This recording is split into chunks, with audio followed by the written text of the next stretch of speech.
Gelaran babak final turnamen sepak bola HRB Cup 2023 telah sukses dilaksanakan dengan mempertemukan dua tim sepak bola yaitu Remako FC melawan Cabang FC yang berjalan cukup alot karena kekuatan dari kedua tim yang bertanding.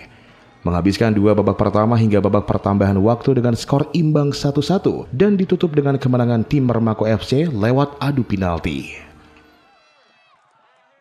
Alhamdulillah Remako dari awal sampai misalkan finish, alhamdulillah sukses sampai jadi juara. Terima kasih kepada kepanitiaan HRB Cup.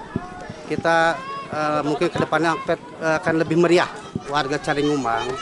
Kita berterima kasih kepada guru kita semua dari HRB. Mungkin ya mudah-mudahan makin sukses ke depannya, makin banyak milik dan rezekinya, dan semua makin kompak. Caringgumbang juara! Selain keseruan pertandingan final, acara tersebut juga dihadiri oleh ratusan warga Caringgumbang Warudoyong Kota Sukabumi yang turut memeriahkan pertandingan sepak bola tersebut. Alhamdulillah, setelah tadi kita lihat acara HRB Cup, final HRB Cup 2023-2024, alhamdulillah berjalan dengan lancar dan semuanya dalam keadaan kondisi aman.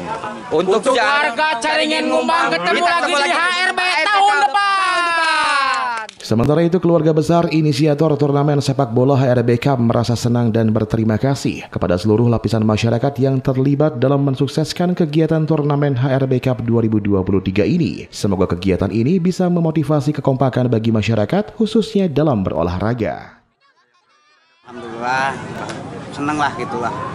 Karena ini dari awal sampai akhir diadakannya turnamen ini HRB Cup berjalan lancar sampai selesai, dan mudah-mudahan ini jadi motivasi ke depannya untuk warga Caringgumbang, khususnya pemuda Caringgumbang, jadi motivasi dalam setiap olahraga. Emang sangat bagus ya diadakannya acara turnamen sepak bola yang diadakan setiap tahun.